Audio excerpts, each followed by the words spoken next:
अस्सलाम वालेकुम। वालेकुम सलाम। क्या हाल चाल है बच्चों? अल्लाह का शुक्र सर, आप सुनाएं कैसे? अल्हम्दुलिल्लाह। कैसी गुजरी आपकी ईद? अच्छी गुजर गई सर। नहीं, वो आप लोगों ने घरों पे स्टे किया होगा, काफ़ी आराम करके आप फ्रेश हो गए होंगे जी सर। जी जी and you have energy to continue your studies at home.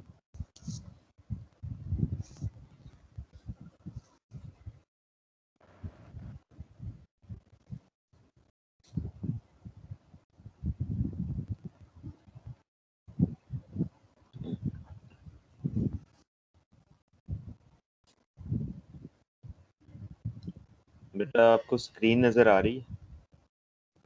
Ji sir. Okay, let's start.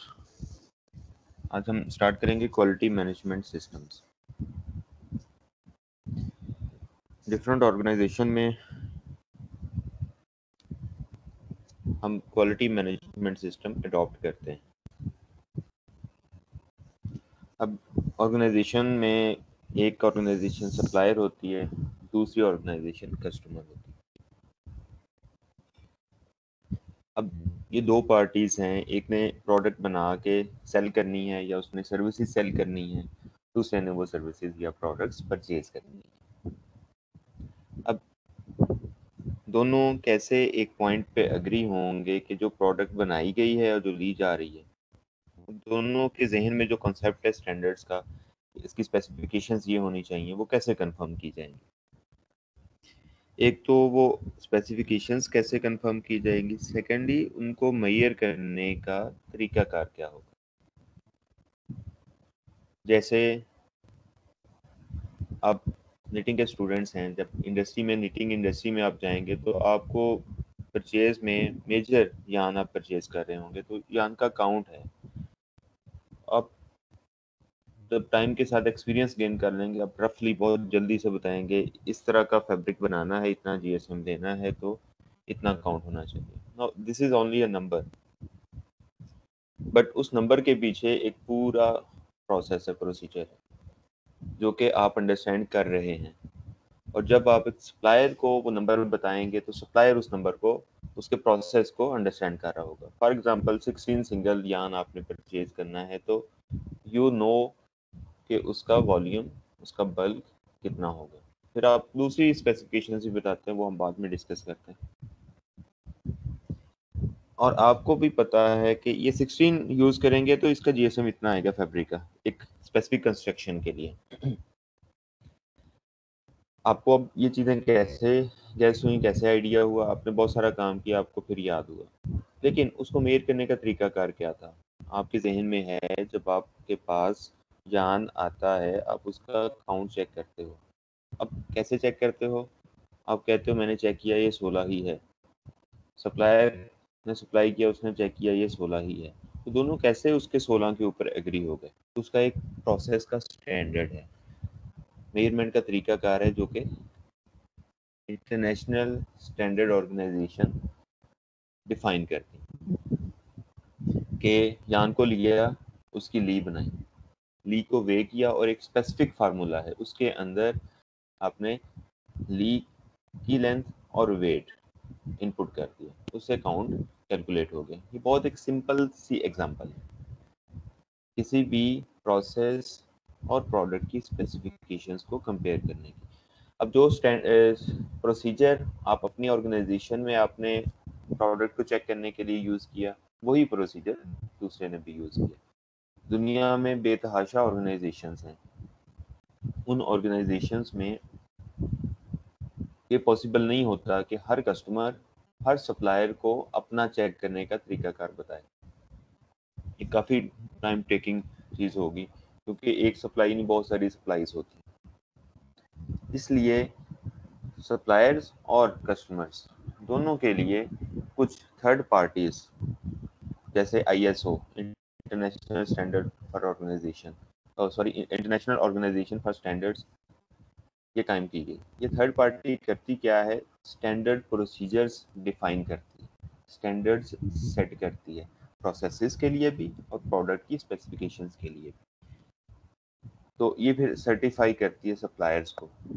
This is certification. हाँ, ये वाले जो प्रोसेसेस हैं ये हमने ऑडिट कर लिए हैं, इनको हमने देख लिया है, ये उस तरह से ये मीट कर रहे हैं। तो कस्टमर को ऑलरेडी पता है ये ऐसे चेक करते हैं, तो फिर वो क्वालिटी स्पेसिफिक प्रोडक्ट्स आपके पास उन्हीं स्पेसिफिकेशंस के साथ पहुंचती हैं जिनको आपने रिक्वायर किया हुआ होता है।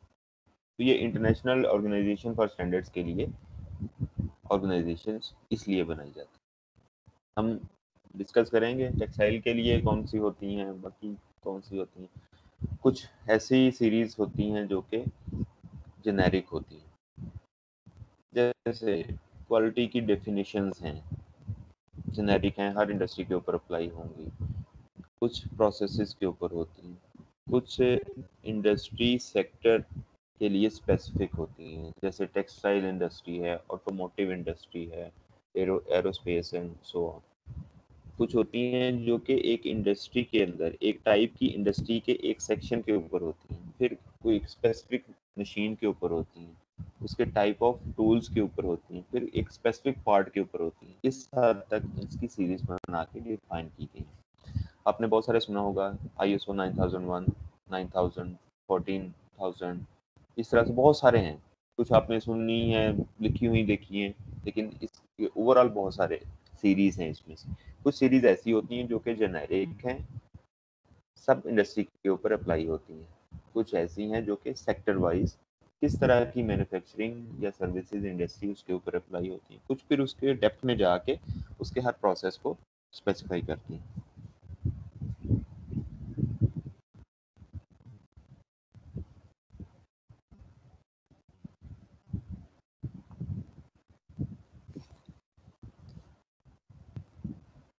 ISO stands for international organization for standardization. थोड़ा सा मैंने आपको एक्सप्लेन किया है कि इंटरनेशनली ये ऑर्गेनाइजेशन बनाने की ज़रूरत क्यों पेश आई। जब इंटरनेशनल ट्रेड होनी है और कस्टमर और सप्लायर दूर दूर बैठे हुए हैं, तो सब एक दूसरे को जाके ऑडिट नहीं कर सकते।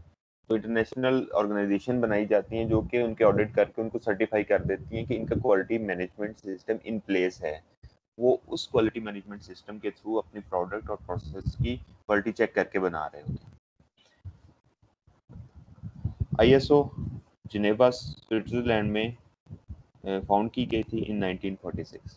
तब इसकी ज़रूरत महसूस हुई सेकेंड वर्ल्ड वॉर के टाइम्स पे कि एक ऐसी ऑर्गेनाइजेशन होनी चाहिए जो कि इंटरनेशनल ट्रेड में स्टैंडर्ड्स को बनाए और सारे उस स्टैंडर्ड को फॉलो कर रहे हैं। It's mandate is to promote the development of international standards to facilitate the exchange of goods or services worldwide। Mandate क्या है इसका, ये कर क्या सकती है, इसकी अथॉरिटी में क्या है कि वो इंटरनेशनल स्टैंडर्ड्स बनाए जब हम इंटरनेशनली चीज़ों को या सर्विसेज को ट्रेड करें, एक्सचेंज करें, एक मुल्क से एक ऑर्गेनाइजेशन से दूसरी में जाएं। It is compose of more than 90 member countries. तो अभी तक 90 से ज़्यादा कंट्रीज हैं जो इसके मेंबर्स हैं, जो इसको यूज़ करते हैं for the certification. The US representative in is American national standards institute. America की एक अपनी स्टैंडर्ड की ऑर्गेनाइजेशन है ANSI, वो भी अपने स्टैंडर्ड्स डेवलप करती है। तो मैं थोड़ा सा आपको बता दूं, ISO की जितनी भी सीरीज है उनको लेके, और कुछ कह लें कि लोकल ऑर्गेनाइजेशंस भी होती हैं, उनको लेके एक मिक्स ऑफ स्टैंडर्ड्स बनाया जाता है कि ISO के जेनेरिक हमने फॉलो कर लिए हैं, कुछ इन्वायरमेंट से रिलेटेड हो गए, कुछ सोशल रिस्पॉन्सिबिलिटी से रिलेटेड हो गए, एम्प्लॉइज़ को फैसिलिटेट करने से रिलेटेड हो गए, कुछ जेनेरिक चीज़ें ऐसी फॉलो कर ली। फिर कुछ स्टैंडर्ड्स ऐसे हैं जो कि लोकली यूज़ होते हैं, वो उसके साथ मिला लिए सो दैट जो लोकल सप्लायर्स हैं वो उनको सेटिस्फाई किया जा सके, या फिर कुछ specific sector related standards adopt कर लिए टेक्सटाइल इंडस्ट्री ने या दूसरी इंडस्ट्रीज ने जो कि इंटरनेशनली एक्सेप्टेबल हैं। तो ये मिक्स ऑफ सीरीज यूज़ करते हुए एक ऑर्गेनाइजेशन अपने सर्टिफिकेशंस लेती है सो दैट उसके सप्लायर जिस तरह की डिमांड करते हैं उस तरह की उनके पास सर्टिफिकेशन हो, ताकि सप्लाई कस्टमर की उससे सेटिस्फेक्शन हो।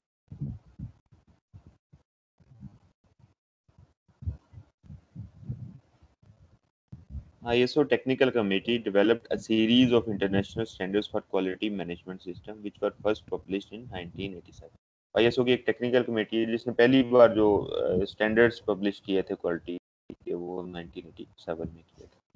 The standards, for example, ISO 9000, 9001, 9004 were intended to be advisory and were developed for the use in two-party contractual situations and internal auditing. ये कुछ जेनेरिक स्टैंडर्ड्स हैं, एक सीरीज है 9000, दूसरी है 9001, तीसरी 9004। ये एडवाइजरी थे, जस्ट गाइडलाइंस थी, उसमें स्पेसिफिक नहीं था कि यान का काउंट ऐसे मेजर करते हैं, ये वाला प्रोसेस स्पेसिफिक नहीं बताया जाता था। इसमें जस्ट गाइडलाइंस हैं कि क्वालिटी की डेफिनेशन ये है, क्वालिटी सिस्टम इस तरह के होने चाहिए, इंटरनली उसको हर लेवल के ऊपर क्वालिटी चेक की जानी चाहिए। तो ये एडवाइजरी चीज़ें हैं जिसके अंदर प्रोडक्ट स्पेसिफिक नहीं है, इंडस्ट्री टाइप की स्पेसिफिकेशन नहीं है, जस्ट ये है कि एक ओवरऑल इंडस्ट्री में क्वालिटी मैनेजमेंट सिस्टम एडॉप्ट करने के कल्चर के बारे में गाइडलाइंस हैं। These were developed for use in two-party contractual situations and internal auditing. कि जब किस लिए बनाई गई थी कि दो पार्टीज, ये थर्ड पार्टी इसमें इन्वॉल्व नहीं है, आईएसओ इसमें इन्वॉल्व नहीं है, जैसे गाइडलाइंस दे दी गई हैं कि जो दो ऑर्गेनाइजेशंस आपस में बिजनेस कर रही हैं वो उसके ऊपर सेटिस्फाई हो जाए, एक दूसरे को चेक कर लें। कस्टमर जो है वो खुद से सप्लायर की ऑर्गेनाइजेशन में जाके ऑडिट कर ले, उसको देख ले कि हाँ ये जैसी रिक्वायरमेंट्स हैं वैसे ही फुलफिल कर रहे हैं या नहीं। And internal auditing as you already know, audit क्या चीज़ होती है, और इंटरनल ऑडिट क्या है कि आप अपनी ऑर्गेनाइजेशन में प्रोसेसेस की और प्रोडक्ट्स की क्वालिटीज़ को खुद चेक कर रहे होते हैं, हाँ वो जो स्टैंडर्ड सेट किए हैं वो उसके मुताबिक बन रही हैं या नहीं बन रही।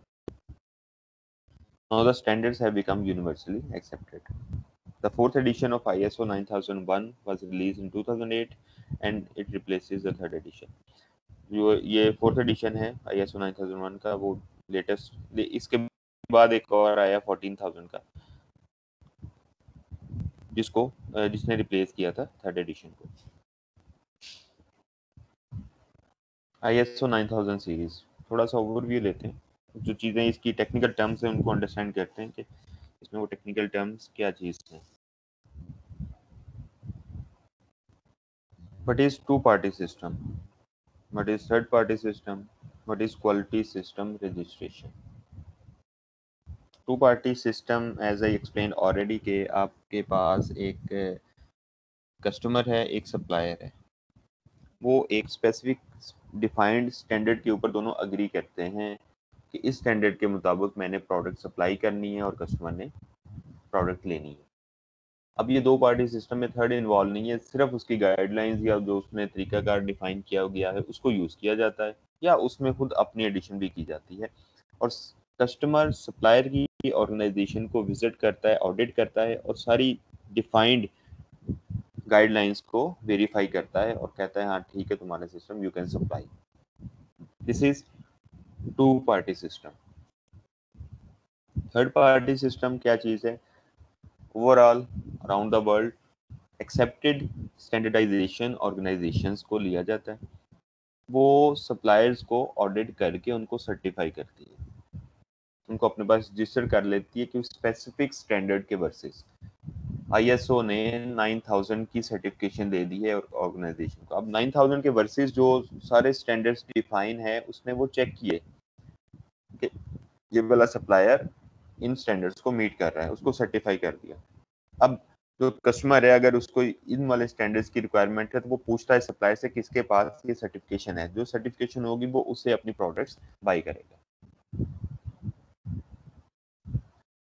सो नॉट ओनली एक सीरीज, एक कस्टमर की मल्टीपल रिक्वायरमेंट्स होती हैं, उन सारी रिक्वायरमेंट्स को चेक करके फिर उससे प्रोडक्ट्स बाई करता है। सो थर्ड पार्टी सिस्टम के एक थर्ड पार्टी के थ्रू ऑडिट करवा के सप्लायर सर्टिफिकेशन ले लेते हैं और फिर जिस तरह के कस्टमर की रिक्वायरमेंट होती है उसके साथ वो बिजनेस करते हैं। What is quality system registration? यही जो थर्ड पार्टी ऑडिट करके क्वालिटी सिस्टम को ऑब्जर्व करके सर्टिफाई करती है, दैट इज रजिस्ट्रेशन। वो अपने पास किसी स्पेसिफिक सीरीज के वर्सेस उसको रजिस्टर कर लेती है, या उसकी स्पेसिफिक क्लॉज के वर्सेस उसको रजिस्टर कर लेती है कि इसने इतना अपना क्वालिटी सिस्टम जो है वो मैनेज किया हुआ है। तो जितनी रिक्वायरमेंट होती है कस्टमर की वो उसके मुताबिक उसकी सर्टिफिकेशन देख के उसको बिजनेस देता है। assessment and periodic surveillance audit of the adequacy of a supplier's quality system by a third party who is a registrar. ये थर्ड पार्टी सिस्टम के वो असेसमेंट करता है और पीरियोडिक उसकी क्लोज ऑब्जर्वेशन करता है, क्लोज ऑडिट उसके करके, जैसे आईएसओ है वो टाइम टू टाइम उसके ऑडिट्स करेगा, उनको गाइडलाइंस देगा इम्प्रूवमेंट के लिए कि ये डेफिशिएंसीज हैं, और फिर उनको वो सप्लायर पे भी करेगा, एंड फाइनली वो उनसे सर्टिफिकेशन ले लेगा कि हाँ ये मैंने ये मीट कर लिया। और जो थर्ड पार्टी है, जो आईएसओ है या कोई और ऑर्गेनाइजेशन है इस तरह की, उसको रजिस्ट्रार कहा जाता है कि वो उन कंपनीज को रजिस्टर करती है अपने पास। Registrar issues a certificate of registration to the supplier. जब वो देख लेगा कि इसके पास एक स्पेसिफिक स्टैंडर्ड क्राइटेरिया ये मीट कर रही है ऑर्गेनाइजेशन, तो उसको वो सर्टिफिकेशन दे देगा।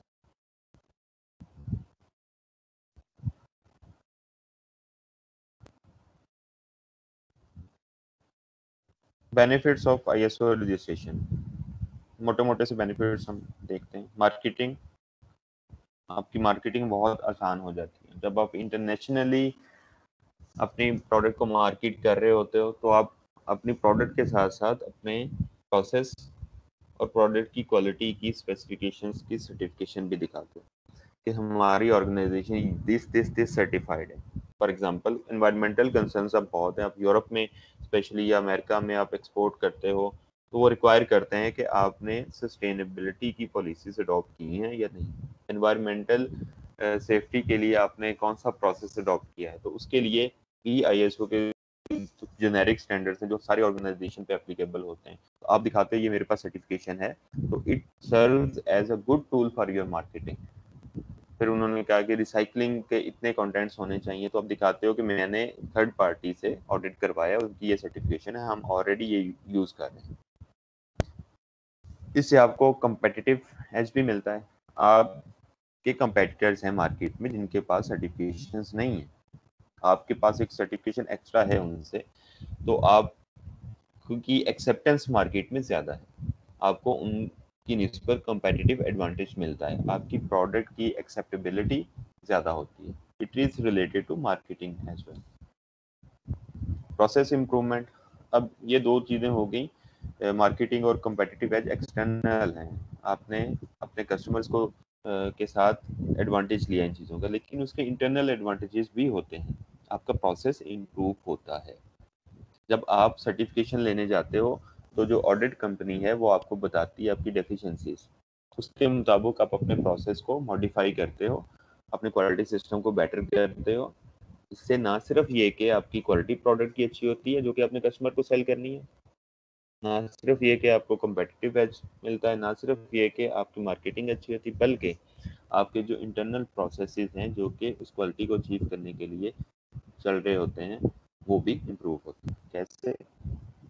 इंटरनल क्वालिटी आपकी इम्प्रूव होती है जिसमें percentage of scrap, rework, non conformities improve होती है। आपका स्क्रैप कम बनता है, रिवर्किंग आपकी कम होती है, और प्रोडक्ट की स्पेसिफिकेशंस का मीट ना करना, नॉन कन्फॉर्मिटीज, वो भी आपकी कम होती है। प्रोडक्शन रिलायबिलिटी, जब आप प्रोसेस को इम्प्रूव करते हो तो प्रोडक्शन आपकी रिलायबल होती है। प्रोडक्शन रिलायबिलिटी का मतलब कि आपके ब्रेक डाउन कम हुए, आपकी डाउन टाइम कम है।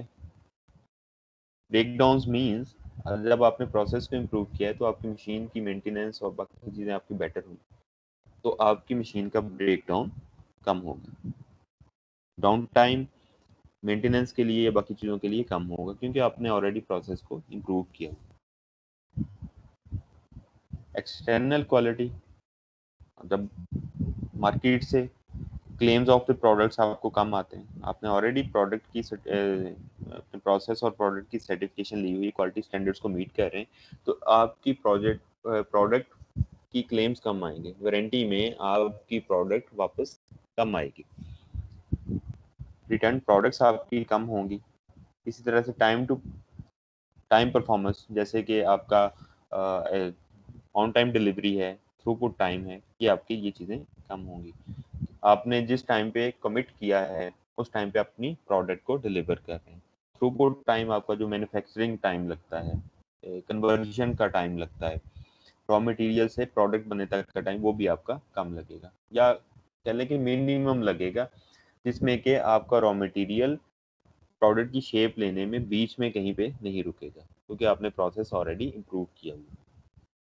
कॉस्ट ऑफ पुअर क्वालिटी आपकी कम होगी डेफिनेटली, जब आपकी नॉन कन्फॉर्मिटीज नहीं है, आपके पास स्क्रैप नहीं बन रहा, आप रीवर्किंग नहीं कर रहे, आपको प्रोडक्ट के की रिपेयर नहीं करनी पड़ रही, तो आपकी कॉस्ट ऑफ पुअर क्वालिटी कम होगी। लेकिन इसके वर्सेस आप कुछ पे करते हो, that is on the negative side, prevention and appraisal cost increases. जब आपने अपने सिस्टम को इम्प्रूव करना है तो फॉल्ट की प्रिवेंशन के लिए आपने काम करना है, तो उसके ऊपर आपको इन्वेस्टमेंट करनी पड़ेगी, पैसे लगाने पड़ेंगे। इसी तरह से ऑडिट हो रहा है, उसके पैसे देने पड़ेंगे आपको, इम्प्रूवमेंट के लिए जो उनकी सजेशंस होंगी वो देने पड़ेंगे। तो ये है, लेकिन उसके वर्सेस आपको बहुत सारे बेनिफिट्स भी मिलते हैं।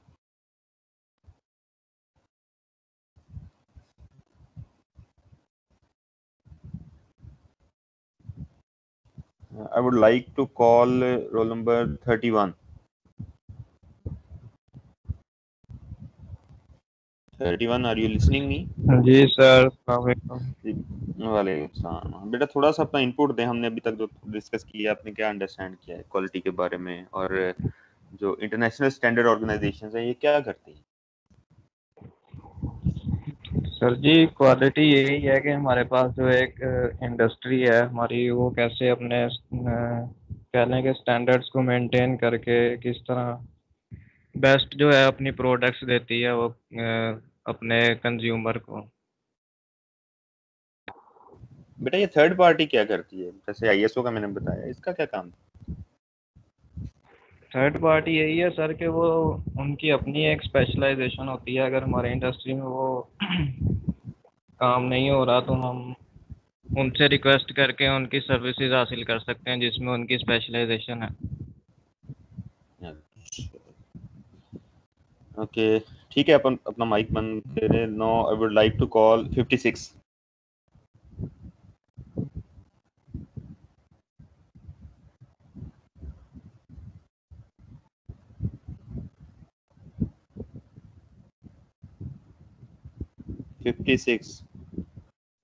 Are you listening?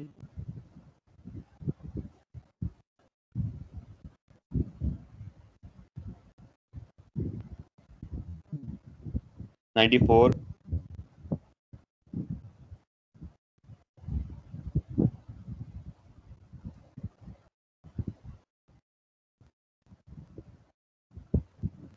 कुछ कंप्लेंट्स आई थी कि स्टूडेंट्स ज्वाइन करते हैं और फिर सो जाते हैं।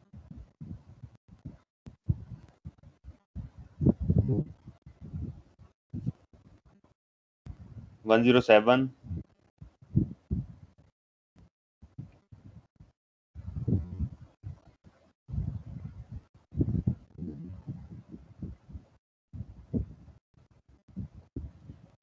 127।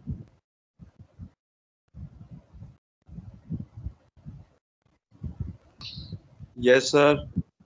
जी बेटा, आपने बताना है कि ये जो टू पार्टी सिस्टम ये क्या चीज़ है? जी sir. Two party system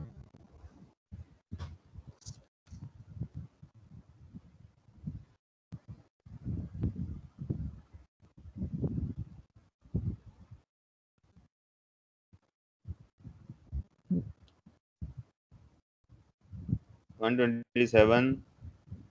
what is two party system?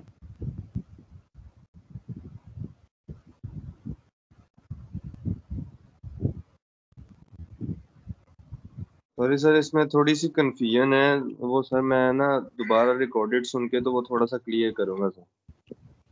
बेटा लेक्चर को सुने, ठीक है? जी जी सर, वो मैं सुन रहा हूँ। 163।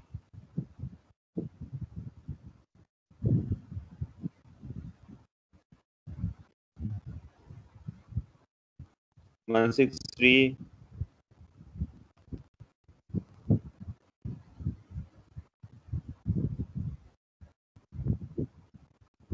198। जी जी सर, अस्सलाम वालेकुम। वालेकुम सलाम। बेटा थोड़ा बताएंगे आज का लेक्चर हमने क्या अभी तक पढ़ा? सर टू पार्टी सिस्टम पूछ रहे थे अभी आप। चलें उसका बता। वो सर कस्टमर और सप्लायर डिसाइड करते हैं कुछ गाइडलाइंस जो according to standard and customer. ठीक है बेटा, थर्ड पार्टी क्या करती है? थर्ड पार्टी सर स्टैंडर्ड जो होते हैं ऑर्गेनाइजेशन के, उनको ऑडिट करके जो क्वालिटी सिस्टम है उनको ऑब्जर्व करती है। ठीक है बेटा, माइक बंद कर ले। 129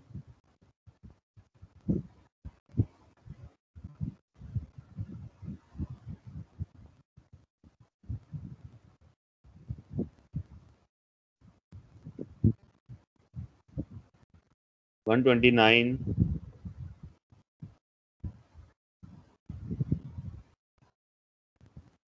07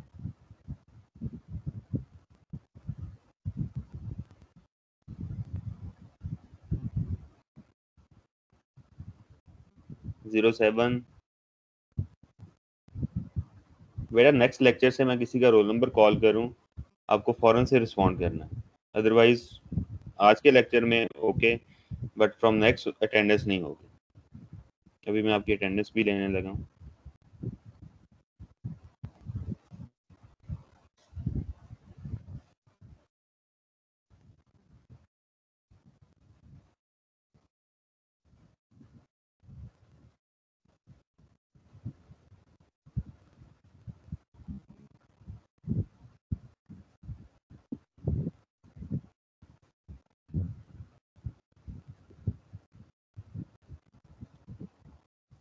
let's move to the next. ये नीचे 3 सीरीज बताई गई हैं जिसमें these are generic guidelines and can be adopted by any service और मैन्युफैक्चरिंग ऑर्गेनाइजेशन। ये तीनों सीरीज जेनेरिक हैं, किसी भी तरह की ऑर्गेनाइजेशन इनको अडॉप्ट कर सकती है। जिसमें ISO 9000 2005, इसके अंदर जस्ट डेफिनेशंस हैं क्वालिटी की। ISO 9001 2008 क्वालिटी मैनेजमेंट सिस्टम की रिक्वायरमेंट्स क्या होती हैं, किस तरह का ये सिस्टम होना चाहिए। जैसे आपने मेजरमेंट के लिए आपके पास मशीनें होनी चाहिए, आपके पास रिपोर्टिंग सिस्टम होना चाहिए, रिकॉर्ड सिस्टम होना चाहिए, उसकी ऑडिट सिस्टम होना चाहिए। ये कि क्वालिटी मैनेजमेंट सिस्टम की रिक्वायरमेंट क्या होती है। ISO 9004 2000 QMS performance improvement guidelines के जब आपने इंटरनल ऑडिट किया तो क्या परफॉर्मेंस इंप्रूवमेंट के लिए कोई सिस्टम मौजूद है या नहीं। तो ये उसके लिए स्टैंडर्ड्स ये डिफाइन करते हैं कि परफॉर्मेंस इंप्रूवमेंट सिस्टम किस तरह का होना चाहिए। तो ये जेनेरिक होगा, हर इंडस्ट्री पे एप्लीकेबल होगा। The standards require an organization to say what it is doing to ensure quality, then do what it says, and finally document or prove that it has done what it's said. Means ये generic guidelines को follow करते हुए industry अपनी quality को खुद ensure करेगी, कहेगी कि मैं ये वाली चीजें खुद कर रहा हूँ जेनेरिक गाइडलाइंस को फॉलो करते हुए। अपनी इंडस्ट्री से स्पेसिफिक बनाते हुए खुद कहेंगे कि ये स्पेसिफिक चीज़ें मैं कर रहा हूँ, लेकिन फॉलो वो गाइडलाइन कर रहेंगे इन सीरीज में जो बताई गई है, और फिर जो कहेंगे वो उसको करेंगे और उसका प्रूफ या डॉक्यूमेंट भी अपने पास रखेंगे।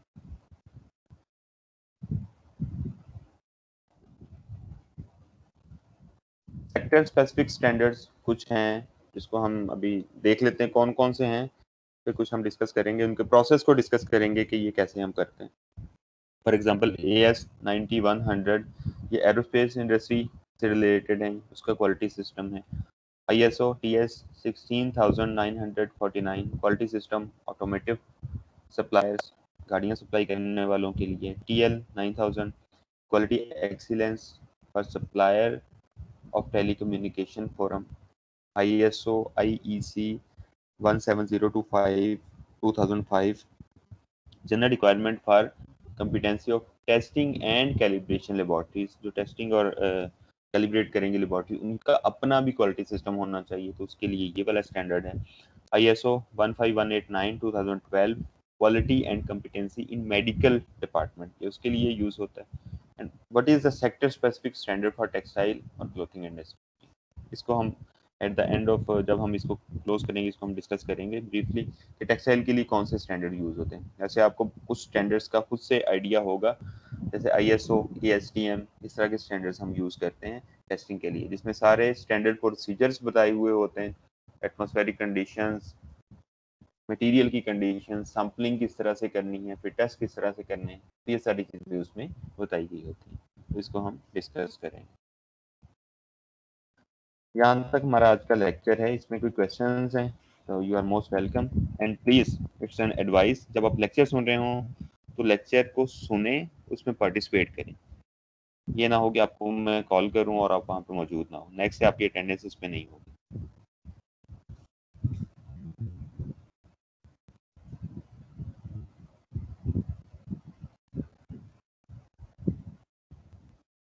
बेटा क्वेश्चंस? No sir. आपकी असाइनमेंट से रिलेटेड कोई बात हो, कोई चीज़ हो? दो असाइनमेंट्स ऑलरेडी आपके डेडलाइन 7th में ही थी, वो गुजर चुकी है। इसमें एक प्रेजेंटेशन थी और एक असाइनमेंट थी। आई होप कि आप सबने सबमिट कर दी होगी। इन केस अगर किसी ने सबमिट नहीं की तो लेट सबमिशन कुछ मार्क्स की डिडक्शन के साथ अभी भी कर सकते हैं। 1-2 दिन में कर दें तो फिर मैंने जब मार्क कर ली तो फिर मैं उसके बाद नहीं एक्सेप्ट करूँगा। और तीसरी असाइनमेंट जो मैंने आपको दी थी उसकी डेडलाइन मैंने एक्सटेंड की है 30th में। ऑलरेडी आपकी टीम्स के ऊपर अपलोडेड भी है, वहाँ से आप चेक कर लें और उसको ऑन टाइम कंप्लीट करें। आई होप काफ़ी ने कंप्लीट कर ली होगी क्योंकि यहाँ तक की आपकी डेडलाइन ऑलरेडी थी, तो वहाँ पे अपलोड करना आप शुरू कर दें। जी सर। ठीक है बेटा, कोई क्वेश्चन है तो कर लें, नहीं तो आज का लेक्चर यहाँ पे क्लोज कर। सर वो वर्ड में बनानी है, पीपीटी भी उसकी बनानी है साथ में, असाइनमेंट जो भी करनी है? नहीं बेटा, पीपीटी की जरूरत नहीं है, आप वर्ड पे बना लें, PDF दे दें, इट्स ओके। असाइनमेंट है, इट्स नॉट अ प्रेजेंटेशन। ठीक हो गया सर। ये नहीं हो रही मेरी। बेटा आपकी आवाज़ नहीं क्लियर आई। सर ये टीम्स पे मैंने बोला कि असाइनमेंट जो है तीसरी वो शो नहीं हो रही। टीम्स पे क्या उसको? टीम्स पे सर शो नहीं हो रही वो। टीम्स पे बेटा मैंने आज अपलोड कर दी है, आप दोबारा चेक करें वहीं पे। आज पोस्ट की है तो you can see and upload. Okay sir.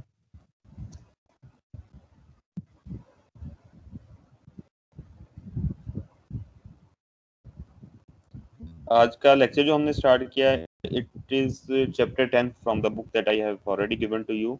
आप उसे देख लें, आपको डिस्कशन में आसानी रहेगी। सिंपल चीज़ें हैं, अंडरस्टैंड कर सकते हैं आप। तो डिस्कशंस होंगी, जो टेक्निकल चीज़ें हैं वो हम यहाँ पे डिस्कस करें। तो टिल द नेक्स्ट लेक्चर आपका वेडनेसडे को है, ठीक है। इंशाल्लाह नेक्स्ट लेक्चर में मिलते हैं।